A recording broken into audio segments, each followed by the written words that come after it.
What's up, Average Dad fans? Welcome back to another video, and yes, a slightly different environment, going through a studio change. Yes, a proper kind of purpose-built studio. More to come on that in future videos, but you don't care about that, you care about this. The Samsung Z Fold 6 has been in my possession for almost 2 weeks now, and I've got my thoughts. So, as always, my full review will consist of 5 categories: design, build quality, cameras, software, and price. I'll score each of those categories out of 5 points, and then ultimately find out where the Z Fold 6 fits within the landscape of the foldable phone market. Let's go!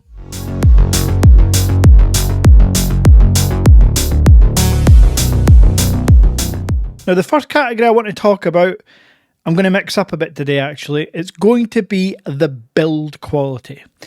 And the reason I want to start with that is because, spoiler, other than software, I think the Samsung scores the best in this category. That's between every other foldable on the planet. And there's one key reason for that. It's ingress protection. IP48 gives the Z Fold 6 the only large format foldable phone with any level of dust protection. And then of course there's full water immersion, 30 minutes, 1.5 meters, which again, most foldables don't have. You've got the IP8 rating on the X Fold 3 Pro now, which is great, but no dust protection. And then continuing on with the build quality, this thing is a brick, which in some categories doesn't serve it well. But in the build quality category, this is solid. The armoured aluminium, the Gorilla Glass Victus 2 on the front and rear, it's solid. The thin glass, the ultra thin glass on the inner screen, while the crease could be better, and we'll talk about that in design, the actual glass to touch is second to none. So in terms of foldable phones, this build quality is number one. But my point scoring system pits all phones against each other. Meaning this phone isn't just up against foldables, it's up against the Oppo X7 Ultra, the S24 Ultra, and many, many more. However, even with all that being said, the Samsung Z Fold 6 scores a class-leading 4.5 out of 5 for build quality. Other than increasing the dust protection to an IP68, I genuinely cannot see where this phone can improve in terms of the build quality. I'm not one to jump on the titanium bandwagon. Armoured aluminium, especially with the matte finish, perfect for me. Now, to a category that the Samsung will not do so well in, is design. You know how it looks because you've seen the Z Fold 3, the Z Fold 4, the Z Fold 5, and now you've seen the Z Fold 6. Yes, it's still a narrow cover screen, it's still a thick foldable device.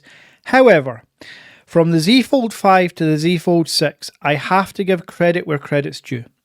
The Samsung has absolutely improved. It's got thinner, it's got lighter, and the outer screen has got wider. Now, has that put it in line with other foldables such as the Honor Magic V3 and the Xiaomi Mix Fold 4? No, these are far thinner, far lighter, and far wider cover screens. But in terms of Samsung, they have improved. And in terms of other design aspects, this is not a bad looking phone, particularly in this crafted black finish. As mentioned before, the rails are matte now, not polished, so it's not a fingerprint magnet. And while the inner screen has a visible crease, the glass used itself feels like glass. And I know that sounds like an oxymoron, but what I'm trying to say is there's a thin layer of plastic over every foldable phone on the inner screen. There has to be, it's a screen protector. But with the Samsung, and I've tried every foldable phone, the Z Fold 6 is the foldable that feels most like glass. Now, with all that being said, Have Samsung smashed the design this year? No. Because it looks like the Z Fold 3, 4, 5, and now this. I need Samsung to improve the outer cover screen. I need them to make this thinner. Lighter, not so much. This is just under 240 grams now, which is more than light enough for a large format foldable phone.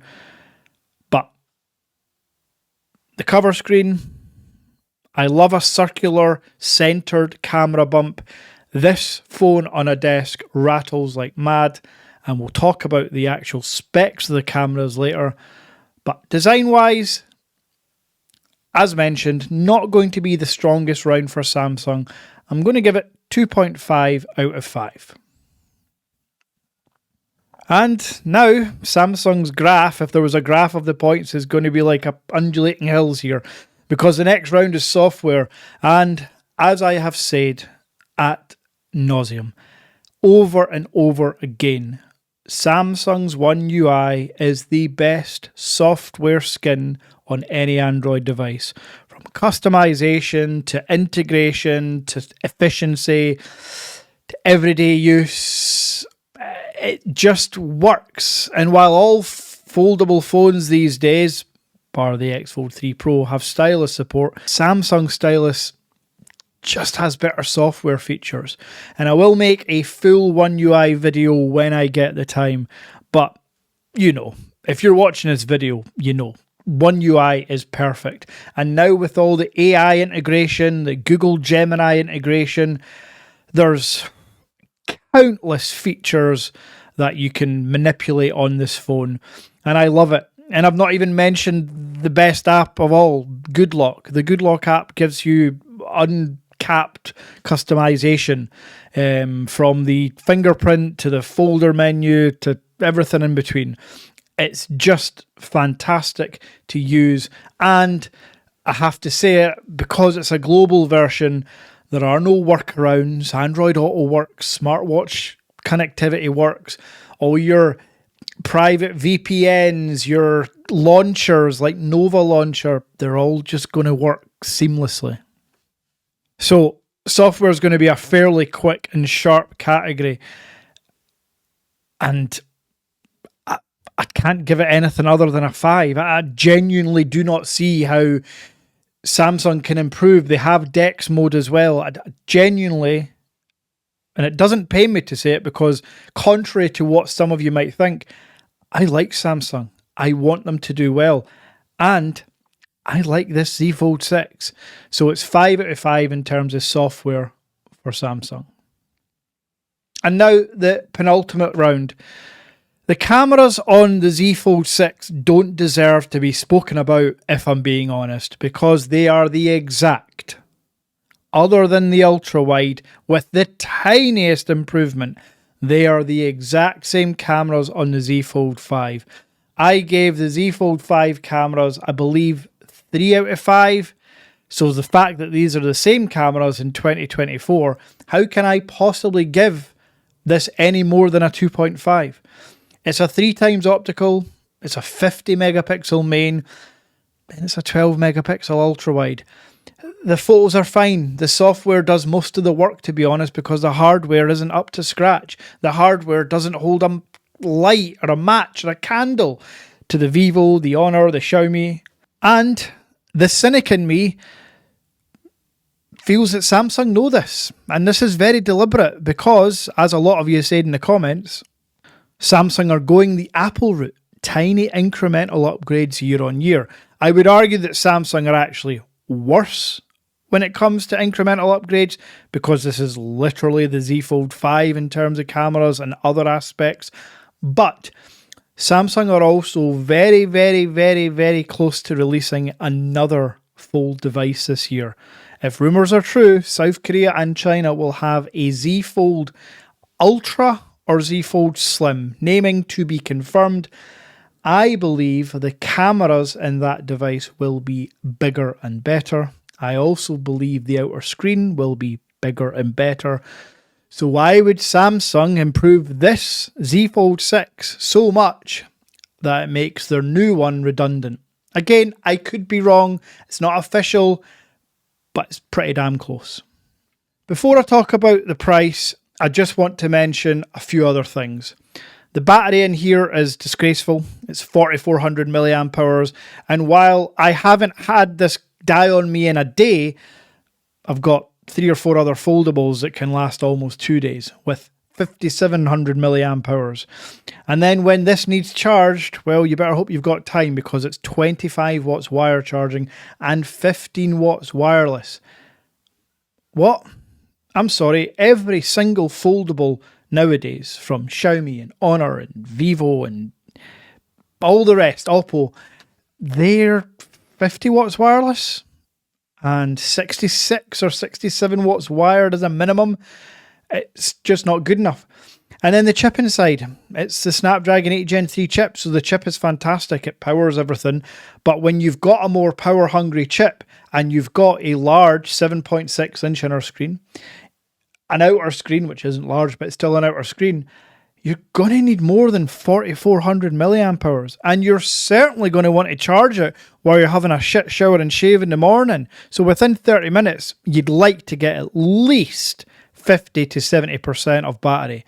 This will maybe give you 25% in half an hour. So Samsung, definitely an area to improve. And now the final category, which is going to be the worst performing category for Samsung. There is zero chance I can give the price of this anything more than a 1 out of 5. I cannot sit here and honestly recommend that anybody buys this 1 terabyte Z Fold 6 for £2,100. You would be off your head. And I know there's trading deals, and I know there's discount codes if you look hard enough or if you know people. But that's not the point. You shouldn't have to find all those codes to then bring this phone down to a reasonable price. Over £2,000 for a Z Fold 6, which, while it has improved over the Z Fold 5, I made a whole video about the facts about the Z Fold 6, but facts, it is the narrowest screen on a large format foldable device. They are the worst cameras in terms of hardware on a large format foldable device. It's the smallest battery, the narrowest outer screen. The list goes on of things that Samsung absolutely excel in being shit at. So to charge £2,000 plus, just mind-blowing. So it's a 1 out of 5, only because I would never give anybody a 0. It's a 1 out of 5, bringing, I believe, the total to 15.5 out of 25. So just to recap and just to summarise my overall frustrations and thoughts about this Z Fold 6. The only reason Samsung are failing is through their own doing. They're pricing it too high and they're holding back on the cameras. That's basically it. Obviously the design, but we know why they're doing that. But camera-wise, Samsung arguably have one of the best camera smartphones out there when it comes to their Ultra lineup. Why can't they just port over the 5 times optical zoom lens to this? It would certainly fit. Trust me, it would fit in this thick a device, but they won't do it. So it's not an absolute disaster. If you can get a deal on this, if you can get this version for under £1,500, then go for it. If you can find a 0.5 terabyte version for around £1,200 or £1,300, then yeah, go for it, because it does have superior software and the build quality is superior. But for me, this is gone. It's already sold, so don't ask. This is gone, and I'll stick to my old reliable Chinese foldable phones. Because while there might be some software quirks with Android Auto and smartwatch connectivity, which, by the way, if you buy a Garmin, no issues. I'll do a review of the Garmin Epix Pro 2 soon. But yeah, my Chinese foldables come in at, some of them, half the price of this, with 2 or 3 times better cameras and battery and outer screen and all that good stuff. So if you're in the market for a large format foldable phone, please give a Chinese ROM device a chance and visit the Average Dad Tech Store, where I will have the best prices. And if you ask me nicely, I'll probably give you a 2% discount code. Hopefully you've enjoyed this review of the Z Fold 6. I'll be back soon with part 2 of the comparison video. The next round is about cameras. That's the Honor V3 versus the Mix Fold 4 versus the Z Fold 6. So stay tuned to see. So far, round number 1 hardware went to the Honor just. Let's see who wins the camera round. Until next time.